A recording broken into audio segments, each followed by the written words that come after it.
Hello and welcome back to another Blueprint video. My name is Ghost and I'm one of the TH15 builders over at Blueprint. In today's video, I'll be going over a TH15 Legends base built and used by me, and I'll show you the strengths of it against some common smash and air spam. So without further ado, let's dive right into the video. Alright, so here is the base I'm going to be sharing with you guys today. It is a box 2 Rage Tower base. It is kind of a spread out core, but it's a lot of compartments incorporated by the setup of the core. Now, the good thing I like about this base is how the Rage Towers are set up and the value I get out of them. Mainly because on Rage Tower on both sides, it covers both the Inferno, it covers an Expo and a Scatter. In addition to that, in some of the replays, you will be able to see how effective the Rage was because it raged up the Queen or it raged up the RC. Now, this base is particularly really good against Smash just because there's just so many compartments throughout the entire base to get for Smash. So for example, if you break into one of the Scatters, you break into the Rage and then you just jump over the Inferno, you will have access to the other Inferno and Scatter. Not the Scatter, the Inferno and the Monolith, but however, you won't have access to the back end damage. So that's a really good thing about this base is how well protected the back end is and how you can't access the entire base with just one single jump. Now, in terms of charge value, like if you charge into the Town Hall, yes, that is fairly doable. However, trying to get into the core and against both of the Rage Towers and the Inferno is the tricky part about this. So you'll be able to see in the replays that I'll show that the Smash have a little difficulty getting through the entire base just because how the core is set up where there's just so many compartments. It's just one jump is just not enough. Now, in terms of Super Archer Blimps, like the common Super Archer Blimps into Smash, you will see people try to blimp into this monolith to clone over these dead zones, and I have those set up nicely.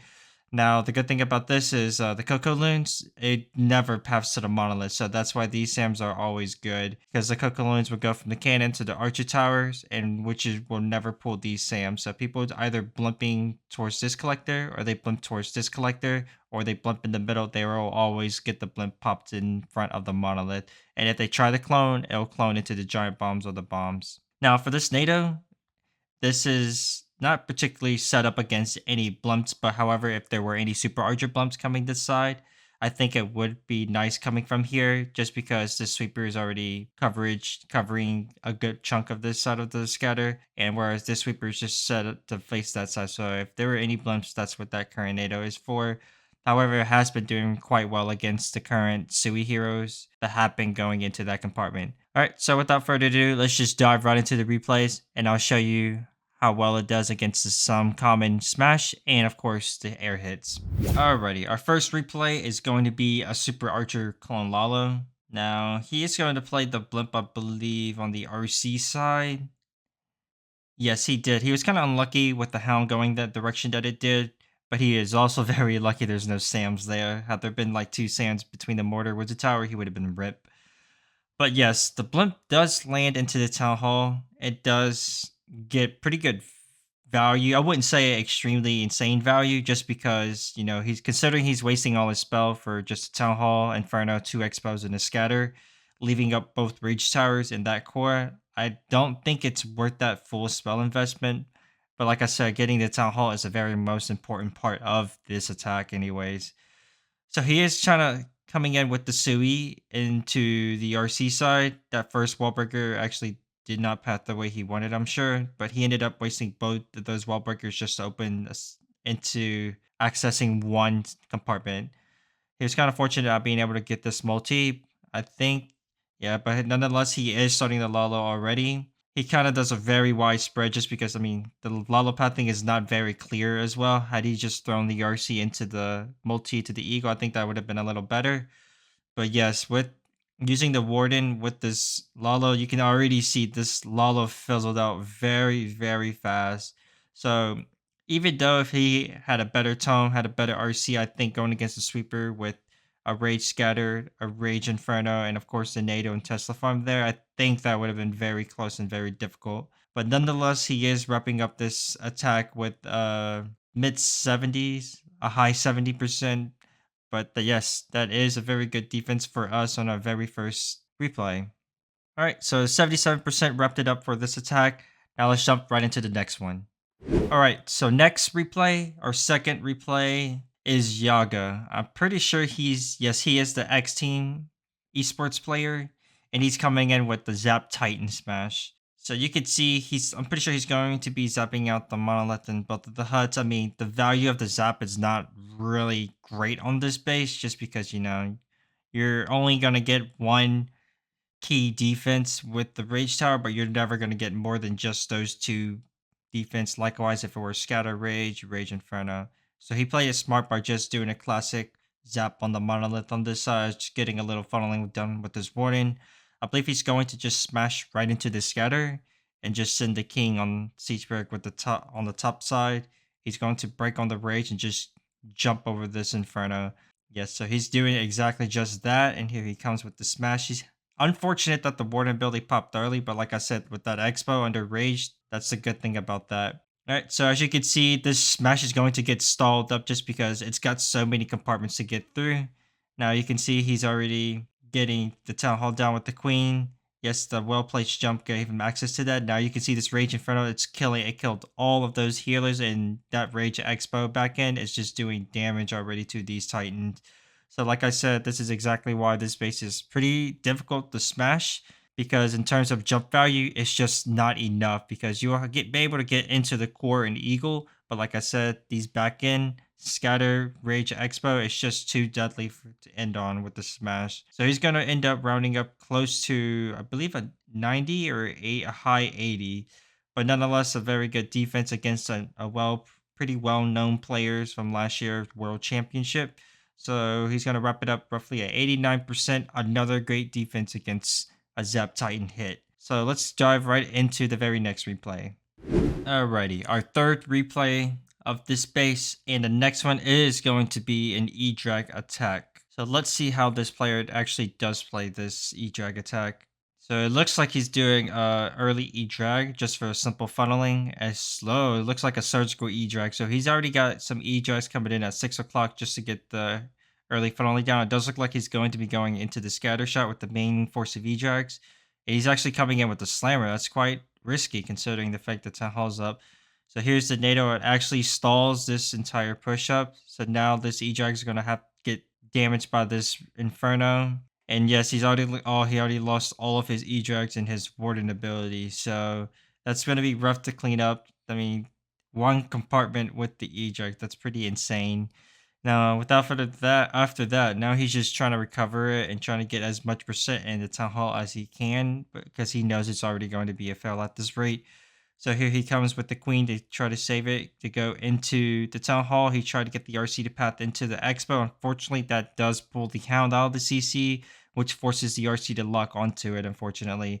Now the queen gets drawn as the pups gets popped, and now she's stuck dealing with the pups, and looks like she does not get the Town Hall just because of the CC pool.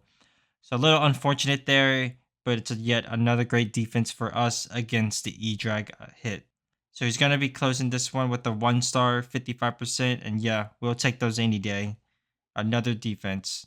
Let's get right into the next replay. We have the next attacker, Saeed. I'm pretty sure he's going with Yeti Titan Bowler Smash. Pretty interesting to see this. He's got the double jump. Let's just see how he plays it. I'm interested. Alright, I'm pretty sure he's gonna like Warden Walk once. Oh, he's starting a Flinger as well. Right into a Mortar. Alright, so he's got an early Flinger down at 12, with the early Warden Walk coming down at 3 o'clock. Pretty sure he's gonna try to want to walk that Expo in that air defense. Yes, he's doing just that. So like I said, he's actually got the double jump, so that should be pretty good value because he can get access to a good chunk of the base, but he's got 2 wall breakers. Oh, the first one doesn't make it. The Warden is actually popped already due to the Expo locking on. And now he's just sending the king to tank the mortar, but the mortar was already shooting on the flinger. Oh, unfortunate, the Warden ability is already gone, and he's now just forced to try to recover this. So he got one jump over the Rage Tower to get access to the Eagle. His second jump's coming right over the CC, which it gives him access to the Inferno, but it doesn't give him access to the Scatter. So that's a good example of why this base is good. Had he bought one more jump, maybe he would have been able to access that with the Warden ability, but yeah, with the back end damage and then this top side Inferno and King, that's definitely going to be a little too much for the smash. So he's going to be repping up this attack in the I think the high 70, a high 60s is what he's going to end this attack with. So nonetheless, a pretty good defense against this smash. Let's get right into the next one. Alrighty, we have Seba from Polska coming in with the E-Drag Super Drag. He's got one Super Drag, and he's also got Zaps. Wondering he's probably going to just Zap a Sweeper. So he's coming in with the early King and the early Queen. I don't know what exactly he is doing. Looks like he's just trimming down for some air defense and some funneling for the E-Drags. Maybe he might just come in from the Town Hall side, actually. So his King is actually walking, not grabbing the air defense, but his Queen already grabbed the funnel. I'm not sure why he dropped the Queen there, because that's not really any good value for where he's going to send his E-Drags unless he's sending it to the scatter. But the King does already die out right there, does not grab the scatter, did not grab the air defense. He's just trying to go at it at a different approach. He's already sending the heroes. He's got one E-Drag down here already. So RC clears that air defense and he's going straight at the Town Hall. I wonder why he didn't just send the Queen at 12 for that funnel. He's coming in with the early blimp. He cloned out. He did not clone. He zapped out the sweeper that wasn't doing anything against the E-Drags. But as you can see already, the E-Drags is struggling to just get past this Town Hall compartment. So yes, this is exactly why this one's good, because after they get the Town Hall compartment, they split left or split right, but never go directly to the core unless a good funnel has been established. So pretty unfortunate there. How he played his heroes was kind of odd. But yes, we'll just take those defense any day. So he's going to finish this one at a 61% with the E-Drags.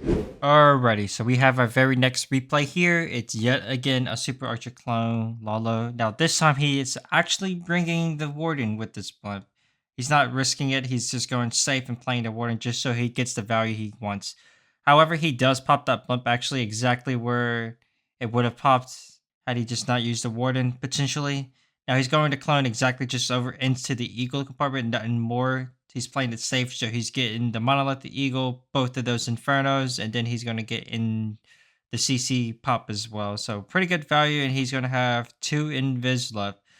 Now the one good thing about this base is, now let's say if you swing into one of the scatters, that you can't wall breaker to the Town Hall. So let's just see how he does this and see if he does actually pick up the Town Hall with the Suri. So he was grateful that he actually popped the Hound with the Super Archers, so now he doesn't even have to deal with that. So he has a spare Titan just basically to use behind his heroes as he's needed. So he's going to use the King ability quite early just because his RC and the Expo locked onto his King.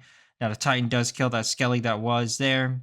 And the scatter compartment now, let's just look at this wall breaker. The first break does go to the Rage Tower, but it does not make it. So he's actually delaying the second. Oh, that's the only wall breaker he has. So now the wall breaker never goes to the Town Hall. So now his Queen has to, or he's essentially having to rely on this Queen to grab the Town Hall. Now she's walking out. Now that's another good thing, is having this Expo now walkable about this space. So he sends the RC trying to push the Queen into the Town Hall as quickly as possible. As time is running down, he's under 1 minute left to go with this attack. RC ability goes off, Queen ability goes off. The RC does pick up the multi, but this Queen does not pick up the Town Hall. He's starting to Lalo. I think he's trying to just throw here essentially. So he's just sending the full Lalo, just trying to maximize the percent. He's not even going to bother trying to get the Town Hall. But yes, just goes to show how this Expo is well protected, even with the value that his Super Archer got with the Warden. It is a difficult Sui afterwards, regardless of which compartment he goes. So he is going to fall short today with the 79% 1-star. But yeah, we'll take those all days, baby. Alright, so that'll conclude the video for today. I really hope you guys enjoyed the video thus far. Now I will link the base and recommended CC down below in the description. So make sure you grab it, and I hope it defends well for you like it has for me. Lastly, make sure you subscribe, give it a like, and comment down below what you would like to see in our very next video. But until then, I'll see you in the next one. Ghost out.